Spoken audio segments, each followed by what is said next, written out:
አንዲት ሴት ወዳውና ምናበት ነው እንጂ ማግባት ያለባት አዝናለት ማግባት የለባትም። አሁን እሺ በማለቱና እምቢ በማለቱ መካከል ህይወቱ ይወሰናል። ሊጋቡ ይችላሉ፣ ግን በህይወት ዘመኗ የምትጸጸትበት ትዳር ይሆናል። እንደውም አንዱ እኔ ፈጣሪን እግዚአብሔርን የምወድበት ምክንያት አንዳንድ ነገሮችን ጠይቄው በህይወቴ አይቻልም ብሎኝ ያውቃል። መለየት ካለብሽ የምትለይበት ውሳኔም እሱም አሰርቲቭነስ ነው። ኖ ማለት በጣም አስፈላጊ ነገር ነው። በስነ ልቦና አሰርቲቭነስ ይባላል። ምን ማለት እንደሆነ በምሳሌዎች ላስረዳ። አንድ ሰው አንዲት ሴትን ይወዳታል፣ ፍቅር ይዞታል። ቴክስት ያደርጋል፣ ይደውላል፣ ቴክስት ያደርጋል፣ ይደውላል። አላሳዝንሽም ወይ ይላታል። እሷ ነው ትላለች። ታመምኩኝ መታመሜ ነው እንጂ ልሁን ነው ትላለች። ይሄ አሰርቲቭነስ ነው። ግን ምን ይሆናል መሰለሽ፣ ብዙ ጊዜ ሴቶች ለወደዳቸው ሰው አዝነውለት ስላዘኑለት የፍቅር ግንኙነት ይጀምራሉ። ይሄ መሆን የለበትም። ወይም አዝነውለት ያገቡታል። አንዲት ሴት ወዳውና ምናበት ነው እንጂ ማግባት ያለባት አዝናለት ማግባት የለባትም። ስለዚህ ይሄም ደግሞ ስታየው ያቺ ነው ያለችው በጣም እንዲሆኛለሁ ታዝንለታለች፣ ትራራለታለች፣ ትመክረዋለች። ግን የፍቅር ግንኙነት ግን ነው። ሁለተኛ ምሳሌ ጓደኛሞች ናቸው። ግን ባገኘው ቁጥር ወይም ባገኙት ቁጥር ጓደኞቹ ያሳንሱታል፣ ዲግሬድ ያደርጉታል፣ በራስ መተማመኑን ይመቱበታል፣ ስለ ራሱ ያለው አመለካከት ትንሽ እንዲሆን ያደርጉበታል። ይጠይቃቸዋል እንዲያስተካክሉ፣ ይለምናቸዋል እንዲያስተካክሉ፣ አያስተካክሉም። ከዛ ምን ያደርጋል? ቅድም ጉድ ባውንደሪ ያለን አይደል? አሁን ደግሞ ጉድ ባይ ደግሞ አለ። ጉድ ባይ መለየት ካለብሽ የምትለይበት ውሳኔም እሱም አሰርቲቭነስ ነው። ሌላ ምሳሌ ልንገርሽ። እኛ ሜዲካል ስኩል እያለን ሕክምና ተማሪዎች እያለን ጓደኛሞች ሲያወሩ ወንዶቹ ጓደኞቻችን አንቺ ይባባላሉ እና አንቺ ያጠናሽ እንደው ዛሬ በጣም እያጠናሽ ነው፣ ደግሞ በጣም አሪፍ ሰራሽ ፈተናውን ይባባላሉ። አንድ ቀን ከመካከላችን አንዱ በጣም ዲሲፕሊን የሆነ ጓደኛችን ነው። ተነሳና አንድ ጊዜ ይቅርታ አድርጉልኝ አለ። እኔ አለ አንቺ ሲሉኝ አልወድም አለ። ስለዚህ አንቺ አትበሉኝ አለ። ስታወሩ አንቺ ምናምን እናንተ ከፈለገ እኔ ግን አትበሉኝ፣ እኔ ወንድ ነኝ፣ አንቺ መባል አልፈልግም አለ። የሴትነትን ማሳነስ ሳይሆን ግን ወንድ ነው። እውነት ነው። ከዛ ቀን ጀምሮ ሁሉም ተማሪ እሱን ማንም ሰው አንቺ አይለውም። አሁን ምንድነው ያደረገው? መስመር ነው ያሰመረው። አሰርቲቭነስ ማለት በህይወትሽ የምታሰምሪው መስመር ነው። ከዚህ አትለፊ፣ ከዚህ አትለፍ። ይሄ እኔ ባውንደሪ ነው። ባውንደሪውን አስመር ያለሁና በቃ ጓደኞች እንዲያትበሉኝ ማለት አሰርቲቭነስ ነው። ትሽን ማስከበር፣ መስመርሽን ማስመር፣ የማትወጂውን ነገር መናገር፣ ይሄን አልወድም እንዲህ ሲሉኝ አልወድም ማለት እሱ አሰርቲቭነስ ነው። አራተኛው ምሳሌ የምሰጥሽ ከዚህ ለስራ አንድ ቦታ እየሄድሽ ነው። ሌትስ ሴ ለንደን ልትሄጂ ነው። ትኬት ቆርጠሻል። ትኬት ስትቆርጪ ወንበር መርጠሻል። እሱን ትኬት ኦፊስ ሰጥተውሻል ወይም አንቺ መርጠሻል። ያን ስትገቢ አውሮፕላን ውስጥ ስትገቢ ሌትስ ሴ አንቺ ወንበር 12A ነው የመረጥሽው፣ መስተዋቱ ጋር ያለው ወንበር ነው። ስትገቢ ግን 12A ላይ አንድ ሰው ተቀምጧል። ምንድነው የምታረጊው? አሁን በማንነትሽ ባለሽ አሰርቲቭነስ ይወሰናል። አሰርቲቭ ካልሆንሽ በቃ ተቀምጦበታል ታፍሪና ምን ማድረግ ይችላል ቲና መሐለኛው ወንበር ላይ ተቀምጠሽ ያንን ሁሉ ሰዓት እንደተናደድሽ እንደከፋሽ ተደርሸልሽ። ግን ይሄ ወንበር በትህትና ግን በድፍረት ይሄ ወንበር እኮ የኔ ነው 12A የኔ ነው ካልሽ ወይም ደግሞ ሆስተስዋን ትጠሪያትና ይሄ ወንበር ይሄ ነበር ግን ሰው ተቀምጦበታል ብለሽ በትህትና ስትጠይቂ ሰውየው ይነሳል። አንቺ ዊንዶ ሲትሽ ላይ ተቀምጠሽ በደስታ ትሄጃለሽ። ይሄ አሰርቲቭነስ ይባላል። አንዱ ትርጉሙ አሰርቲቭነስ ከይሉኝታ ርቀሽ መብትሽን የማስጠበቅ ችሎታ አሰርቲቭነስ ይባላል። አሁን አንዳንድ ነገሮች ይሄ ሰልፍ ዲሲፕሊን የሚባለው ለምሳሌ አመጋገቤ ላይ ሊሆን ይችላል። መብላት የሌለብኝ ምግቦች ይኖራሉ። በውል ወይ ክብደት እንዳልጨምር ወይም ደግሞ ለጤና አይጠቅምም ብዬ የማልበላቸው ነገሮች ይኖራሉ። ግን አንዳንዴ ያምረኛል። ከዛ ልትገዢው ቲና ወይም ቀርቦ ልትበይ ቲና ኖ ትያለሽ። እሱ ደግሞ ራስን ለመግዛት በጣም ይጠቅመን ነገር ነው። በኃይል ይጠቅመናል። በቤተሰብ ነው የሚባሉ ነገሮች አንዳንዱ ለጥቅማችን ነው። ለምሳሌ ወደ የራሳችን ውሳኔ መወሰን የማንችልበት እድሜ ላይ ባለንበት ጊዜ ቤተሰብ አይሆንም የሚልበት ጊዜ አለ። ለምሳሌ ናይት ክለብ ጓደኞቼ ይሄዳሉና እኔ መሄድ እፈልጋለሁ ስትል አንዲት ሴት ልጅ ቤተሰብ ኖ ይላል። አደገኛ ሆኖ ሲታየው ቤተሰብ ስለሚያውቅ የበለጠ ወላጆች ማቹር ስለሆኑ ኖ የሚሉበት ጊዜ አለ። ልጅ አባቱ ወይም እናቱ እሺ እስኪሉ ድረስ። በነገራችን ላይ አሰርቲቭነስ ከአግሬሲቭነስ ይለያል። አግሬሲቭነስ ተሳድቦም ተጣልቶም ነገሮችን ማስፈጸም ነው። አሰርቲቭነስ ግን በትህትና ማሳመን ነው። ያ መብትሽ የሆነውን ነገር የምትፈልጊውን ነገር በትህትና በደንብ አድርገሽ ታሳምኛለሽ። ከዚሁ ጋር ተያይዞ ግን አሁን ተማሪዎች ስለሚያዩን በደንብ እንዲሰሙን የምፈልገው ነገር አለ።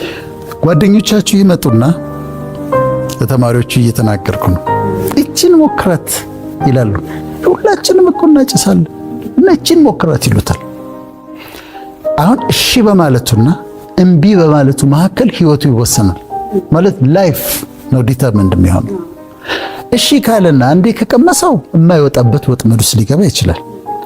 እምቢ ካለና ጓደኞቼ ቢያዝኑ ይሻላሉ ካለ ግን ያመልጣል።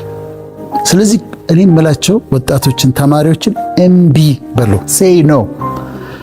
ሲጋራ ቅመሳት ኖ። ናይት ክለብ ይሁን ብናን ፓርቲ ተዘጋጅቷል እንሂድ ኖ። እኔ የመጣሁት እዚህ ኮሌጅ ተማሪዎችም ሊሆን ይችላሉ። አንዲት ሴት ይነዘንዟት ይሆናል እንዲህ ካልሄድን ጭፈራ ካልወጣን። እኔ የመጣሁት እዚህ ዩኒቨርሲቲ የመጣሁት ኮሌጅ የመጣሁት ለዓላማ ነው፣ ለመማር ነው የመጣሁት። ኖ ማለትን ልመዱ። አሰርቲቭነስ ይኖራቸው። እኔ ሃይ ስኩል ቦሌ ነው የተማርኩትና ጓደኛሞች 4 ነበር። ከዛ ትምህርት ቤት እየሄድን ሁለቱ በተለይ ጓደኞቻችን ንቅጣው ይባባላሉ። ክላስ ንቅጣ ይላሉ። ከዛ እኔ በፍጹም እላለሁ፣ በፍጹም እንቅራንት ምን የት ትደርሳለሁ ብለህ ነው ይሉኛል። የት ትደርሳለሁ ብለህ እስቲ እናያለን የት እንደምትደርስ ምናምን ይሉኛል። ሌላ አንዱ ጓደኛዬ አሸንፈዋለሁ ወደ እኔ ይመጣል። ለይታብዬ ይባላል አሜሪካ ነው ያለው እና አሸንፈውና ወደ እኔ ወስደዋለሁ ወደ ትምህርት ቤት። እነሱም ቢብለው ይቀራሉ። ኖ ማለት በጣም አስፈላጊ ነገር ነው። የፒር ፕሬሸርን ወጣቶች የሚቋቋሙበት ኖ በማለት የሚያመልጡት ችግሮች አሉ በብዛት እና ሊለማመዱት የሚገባ ነገር ነው ብዬ አምናለሁ። የፍቅር ግንኙነት ከተጀመረ መጀመሪያ ሲጀመር ያ ሰው ትክክል ካልሆነ ያንቺ ካልሆነ ፐርሰናሊቲ ኮምፓቲብል ካልሆናችሁ ኮሚኒኬሽናችሁ ጥሩ ካልሆነ መጀመሪያ ጥያቄው ራሱ ሲመጣ ኖ ማለት አለብሽ አይደል? ቀድም እንዳልነው ነው። ሊለምን ይችላል፣ ወድጄሻለሁ ሊል ይችላል፣ በጣም ብዙ ነገር ሊያደርግ ይችላል። ትክክል ካልሆነ ሪሌሽንሺፑን ኖ ማለት አይሆንም ማለት አንድ ነገር ነው። ትክክል ሆኖ ግንኙነቱ የፍቅር ግንኙነቱ ከተጀመረ ደግሞ ምናልባት ወንዱ ቀድሞ የሚፈልጋቸው ነገሮች አሉ። ፕሪማሪታል የሆኑ ከጋብቻ በፊት የሆነ ጾታዊ ግንኙነት ሴክሹዋል ሪሌሽንሺፕ ሊፈልግ ይችላል። ኖ ማለት መቻል አለበት። ኖ ካላልኩት ላጣው እችላለሁ። እጪው ምንም ችግር የለም። ያስቱ ዌይት እስከ ጋብቻው ቀን ድረስ እና እሱ ላይ እንደውም አንዱ እኮ ከፍቺ ምክንያቶች አንዱ ከተጠኑ የፍቺ ምክንያቶች ሲጋቡ እንዳይተማመኑ የሚያደርጋቸው ከጋብቻ በፊት የሚደረጉ ጾታዊ ግንኙነቶች ናቸው። ግን ኖ ብላ ስታቆየው ትዳሩ ሲገባ ያምናታል። እሱም ራሱ ኖ ብሎ ከቆየ ትገረማለች። አይ ግድ የለም እስከ ጋብቻ ድረስ ምንም እንድናደርግ አንፈልግም ብሎ እምቢ ብሎ ራሱ ወስኖ ከቆየ ትዳር ውስጥ ከገቡ በኋላ የትም ሀገር ቢሄድ ታምነዋለች። ቀደሚያ ከጋብቻ በፊት ግን የሚደረግ ጾታዊ ግንኙነት ሲገቡ እንዳይተማመኑ ያደርጋል። ከጋብቻ በፊት ከኔ ጋር እንዲማረክ ከቻለች ከሌላ ሰውም ጋር አድርጋለች፣ ከጋብቻ በፊት እንዲማረክ ከቻለ እሱ ሊያደርጋል ብለው አለመተማመን ያመጣል። ስለዚህ እዚህ ጋር አይ ማለት ኖ በጣም እኮ አሪፍ ነገር ነው። ስለዚህ አሁን እንዲለምዱት ነው የምንፈልገው። አሰርቲቭነስን መብታቸውን ማስጠበቅ ያለባቸው ቦታ ላይ በትህትና በአክብሮት፣ ባውንደሪ ማስመር ያለባቸው ቦታ ላይ በትህትና በአክብሮት፣ እምቢ ማለት ያለባቸው ቦታ ላይ ታስረዳዋለች። ይህ ይሄድብናል ልንጋባ አይደል እንዴ? ስንት 10 ዓመታት እኮ አብረን እንኖራለን እና ሌትስ ዌት እንጠብቅ ብላ ማስጠበቅ መቻል አለባት። እና እንደሱ ሲሆን ትዳር ውስጥ ሲገቡ በኃይል ያማረ ግንኙነት ይሆንላቸዋል ማለት ነው። ጓደኝነት አሁን ጓደኛሞች ያዩናል አይደለም? ይሄንን ወስደው መጠቀም አለባቸው። ምን ያድርጉ? ሲገናኙ 3 4 ቢሆኑ የማይወዱትን ነገር ይነጋገሩ። እኔ እኮ የኛው እኮ አልወደውም ትበልና ትንገራቸው ወይም ይንገረው። ያው እንትን እያልኩ ነው እንጂ እቺኛዋን ቀልድ አልወዳትም። ለምሳሌ በአካል ላይ የሚቀለዱ ቀልዶች አሉ። በቆዳ ቀለም፣ በቁመት ርዝመት ማጠር እንደዚህ የሚቀለዱ ቀልዶች አሉ። ላይወደው ይችላል፣ እሱ ላይወደው ይችላል፣ ግን ዝም ብሎ ይስቃል። ግን ሁሌ ይከፋዋል በጣም። ስለዚህ ጓደኛሞች ከሆኑ ግልጽነት ማምጣት አለባቸው። እቺኛዋን ነገር ነው የማልወዳት፣ እንደውም እቺን ፕሮግራም አብረው አይተው መነሻ ሊያደርጉት ይችላሉ። ይሄኛውን ነገር አልወደውም ማለት። ሌላ ጓደኝነት ላይ ይሉኝታ ሲይዝ አንዷ ለምሳሌ የልጇን ትምህርት ቤት ልትከፍል ነው። ሰኞ ትምህርት ቤት መክፈል አለባት። ቅዳሜ ጓደኛዋ ትመጣና ብር አበድሪኝ ትላታለች። አሁን እሷ ብታበድራት ጥሩ ነው፣ ብትሰጣት እኮ ጥሩ ነው። ግን የልጇን ትምህርት ቤት ሰኞ መክፈል አለባት። ግን በይሉኝታ ምን ታደርጋለች? ጓደኛዬ ጠይቀኝ እንዴት አልሰጣትም ብላ ትሰጣታለች። ሰኞ ከትምህርት ቤት ይደወልላታል። ይሄ የማይሆን ነገር ነው። ስለዚህ ማስረዳት። ቅድም ያነሳሁት አለ 3 ናቸው። ፓሲቭነስ፣ አግሬሲቭነስ እና አሰርቲቭነስ ናቸው። አሰርቲቭነስ በትህትና አስረድተሽ በአክብሮት ኖ ስትይ ነው። አግሬሲቭነስ ለምሳሌ አውሮፕላን ውስጥ ገብተሽ ወንበርሽ ላይ ከተቀመጠው ሰውዬ ጋር ከተጣላሽ ነው፣ ወንበሬ ነው ተነሳ ምናምን ብለሽ ከተጣላሽ አግሬሲቭነስ። ፓሲቭነስ መካከለኛው ወንበር ላይ በቃ ምንም ማድረግ አልችልም ብለሽ ስትቀመጪ ፓሲቭነስ ነው። ከነዚህ ሁሉ በጣም ጥሩ አሰርቲቭነስ ነው። ሲኒማ ቤት ገብተሻል እንበል። ሲኒማ ቤት ገብተሽ ከኋላሽ የተቀመጠው ሰውዬ እግሩ እንደዚህ ያጫወተ እግሩ ይነቃነቃል እና እግሩን ሲያነቃንቅ ወንበሩን ይመታዋል፣ ጓ ያደርጋል። አሁን ፓሲቭነስ ከሆነ የምትከታዩ ጸጥ ብለሽ እንደተቃጠልሽ ዝም ብለሽ ጨርሰሽ ትወጫለሽ። አሰርቲቭ ኮንሽንስ ዞርቲና እንትን ጫማ እየረበሸኝ ነው ሶሪ ብለሽ በአክብሮት በትህትና ህይወትሽን ይለውጠዋል። አሰርቲቭነስ በጣም ይለውጠዋል። ጓደኝነት በሚውቹዋል ሪስፔክት ላይ የተመሰረተ ነው። እርስ በርስ በመከባበር ላይ መመስረት አለበት። በኢምፓቲ ያንቺ የሚሰማሽን ስሜት እኔ ተሰምቶኝ በአንቺ ቦታ እያረኩ ራሴን እያየሁ በዛ ላይ የተመሰረተ ነው። በጥቅም ላይ መሰረተን። ጥሩ ጓደኛ ያላቸው ሰዎች የተሻለ የአእምሮ ጤና አላቸው። ያ ግን የሚሆነው ተነጋግረው የሚወዱትንና የማይወዱትን ነገር ተነጋግረው ይቺን አልወድም፣ ሁለተኛ እንዲህ እንዳትሉኝ፣ እንዲህ ስትሉኝ አልወድም። ለምሳሌ ባገኟት ቁጥር መቼ ነው የምታገቢው ሊሏት ይችላሉ። አንቺ አታገቢም እንዴ? መቼ ነው የምታገቢው? ወይም ደግሞ ከዛም አልፎ አሁን ባውንደሪ ተመልከች፣ ከዛም አልፎ እድሜሽ እኮ የሄደ ነው ሊሏት ይችላሉ። ይሄውን ባውንደሪ። ይሄ ነገር እሷ በተገናኙ ቁጥር ዳውን የሚያረጋት ከሆነ ስትለያይ ከነሱ ጋር ተጫውታ ስትለያይ ከፍቷት 1 ሳምንት የምትቀመጥ ከሆነ ሻሱ ተልተም ይሄን ነገር እኮ አልወደውም ማለት አለበት። በግልጽ ካደረጉት ከዛ በኋላ ተከባብረው ህይወታቸውን ኢንጆይ ያደርጋሉ። ወላጆች ላይ ከፓረንቲንግ ስታይልስ የሚባሉ አሉ። ከፓረንቲንግ ስታይልስ አንዱ ፐርሚሲቭ የሚባለው ፓረንቲንግ ስታይል ነው። ፐርሚሲቭ ፓረንቲንግ ስታይል ልጅ የሚለውን ነገር ሁሉ እሺ ማለት ነው። አይፓድ ይገዛልኝ፣ እሺ። ላፕቶፕ ይገዛልኝ፣ እሺ። ስልኬ ይቀየር፣ እሺ። ለረፍት ዱባይ መሄድ ትፈልጋለሁ፣ እሺ። ጓደኛዬ ቤት ማደር ፈልጋለሁ፣ እሺ። አሁን አባትና እናት ምን ማድረጋቸው መሰለሽ? ለልጆቹ በቃ ሀብት አላቸው፣ የወደደውን ሁሉ ማድረጋቸው ነው። ግን በጣም እየጎዱት ከአራቱ ፓረንቲንግ ስታይልስ በጣም ፈጽሞ ተቀባይነት የሌለው ፐርሚሲቭ ፓረንቲንግ ስታይል ነው። ጥሩ እያደረጉለት እንዳልሆነ ይወቁ ወላጆች። እኔ ለልጆቼ ማድረግላቸው ነገር አለ። አንዳንድ ነገሮች ላይ ኖ እላቸዋለሁ፣ አይቻልም እላቸዋለሁ።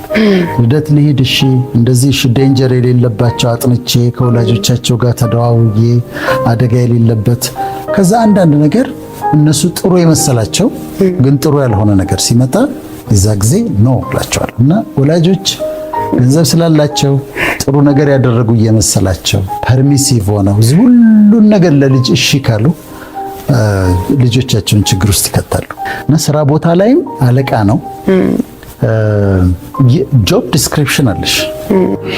ግን ከዛ ያልፍና ሌላ መስሪያ ቤቶች ከዛ አልፈው ያ ሰው ከተሰጠው ጆብ ዲስክሪፕሽን የስራ ዝርዝር ውጪ የሆኑ ነገሮችን እንዲሰራ ይጠየቃል። ደስተኛ አይሆንም።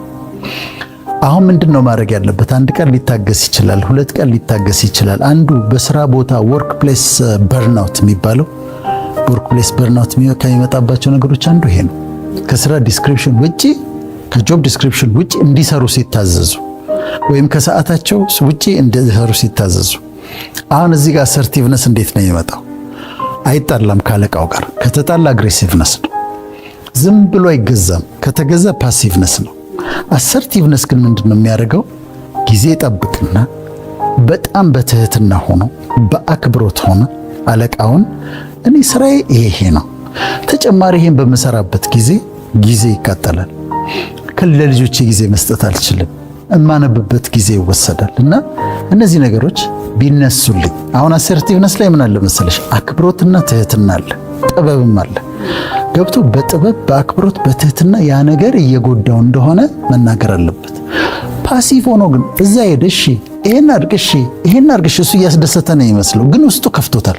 አለቅየው ደግሞ ላያውቅ ይችላል እኮ እየተጎዳ እንደሆነ አለቅየው ላያውቅ ይችላል።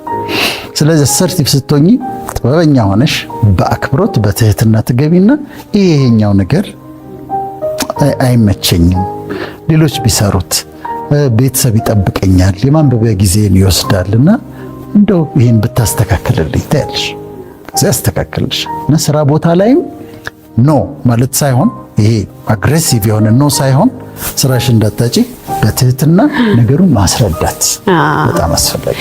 ኖ የምንለው ቅድም እንዳልነው በህይወታችን ወሳኝ የሆነ አሁን ለተማሪዎች እንደነገርናቸው ህይወታችንን የሚጎዳ ከሆነ አእምሯችን ላይ ጭንቀት እያመጣብን ከሆነ አንዛይቲ እያመጣብን ከሆነ ያ ጉዳይ ለምሳሌ ቃላቱ፣ ቀልዱ ጭንቀት እያመጣብን ከሆነ ድብርት እያመጣብን ከሆነ ዲፕሬሽን፣ ያንን ነገር ካሳለፍን በኋላ ሄደን ዳውን ሆነን የምንቀመጥ ከሆነ ዲፕሬሽን እያመጣብን ከሆነ የአእምሮ ጤናችንን እየጎዳብን ከሆነ ማንበቢያ ጊዜያችንን የሥራ ጊዜያችንን እየጎዳብን ከሆነ እነዚህ ነገሮች ነው ማለት አለብን።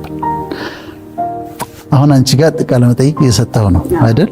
ደስ ብሎኝ ነው የመጣሁት። ቶፒኩ አሳምኖኝ ለህዝብ እንደሚደርስ ይሄ መልእክት ሰው ጋር ደርሶ ለውጥ እንደሚያመጣ ስለማወቅ ነው።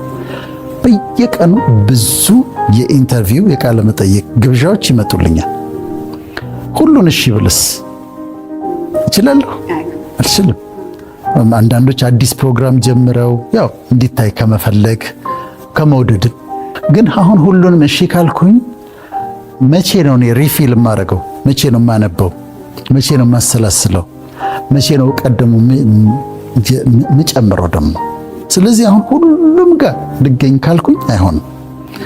እዚህ ጋር ካውንስሊንግ የምሰራው አለ፣ እዚህ ጋር ትምህርት ማስተምረው አለ፣ እዚህ ጋር። ስለዚህ ሁሉ ሚዲያዎች ላይ መገኘት አልችልም።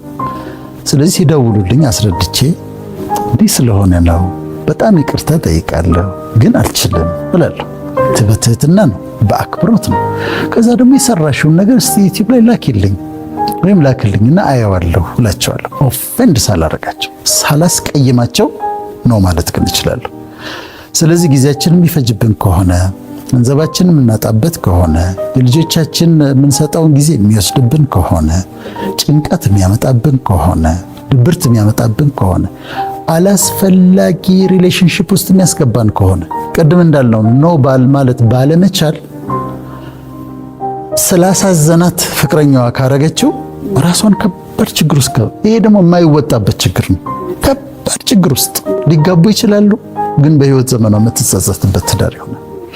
ዩኒቨርሲቲ ተማሪ ሆና በንዝነዛ አንዱ ተማሪ ወደድኩሽ አበድኩ ምናምን ልቤ ተቃጠለ ብሎ ከዛ እስከ እሷ ጋር ግንኙነት ጀምሮ ወደ ጾታዊ ግንኙነት ከወሰዳት ምን ይሆናል? ስለሚያዩን ነው። ወጣቶች እርግዝና ይመጣል፣ ሴክሹዋሊ ትራንስሚትድ ዲዚዝ ይመጣል፣ ኮምፕሊኬሽን ይመጣል፣ አደጋ ይመጣል። በኋላ ልትተው ስትል አንዴ ከጀመሩ በኋላ አልተውሽም ይመጣል፣ ቫዮለንስ ይመጣል።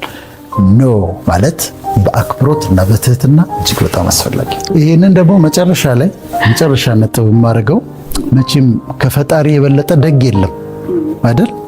ከፈጣሪ የበለጠ ቸር የለም። ግን እሱን ስንጠይቀው በጸሎት ስንጠይቀው አንዳንዱን ራይት አዌ የስ ይላል። ሁለተኛው እሺ ይልና ግን ጊዜ አለው ነገርን ሁሉ በጊዜ ውብ አድርጎ ሰራው ስለሚል ጊዜ ይቀጥርለታል። 6 ወር ሊሆን ይችላል፣ ከዓመት በኋላ ከወር በኋላ ሊሆን ይችላል፣ ግን ጊዜ ይቀጥርለታል። አንዳንዱ ግን ማወቅ ያለብን ስንጸልይም እሱ ራሱ በጣም ደግ የሆነው ቸር የሆነው ኖ የሚልበት ጊዜ አለ። ያንን ሪስፔክት ማድረግ ያስፈልጋል። ሳውዝ አፍሪካ ካልሄድኩ ትይዋለሽ፣ ከዛ ቪዛ እንዲመታልኝ ብለሽ ጾም ጸሎት ይዘሽ ምናምን ከዛ ስትገቢ ትከለከያለሽ። ከላይ ኖ ብሏል። ለምን? ሄደሽ እንደማትጠቀም ያውቃል። በረከትሽ እዚህ እንዳለ ያውቃል። እድል ፈንታሽ እዚህ እንዳለ ያውቃል። ስለዚህ አንዳንድ ነገሮችን ይከለክለናል። አይሆንም ይላል። እንደውም አንዱ እኔ ፈጣሪን እግዚአብሔርን የምወድበት ምክንያት አንዳንድ ነገሮችን ጠይቄው በህይወቴ አይቻልም ብሎኝ ያውቃል። በድርጊቱ አይሆንም ብሎኝ ያውቃል።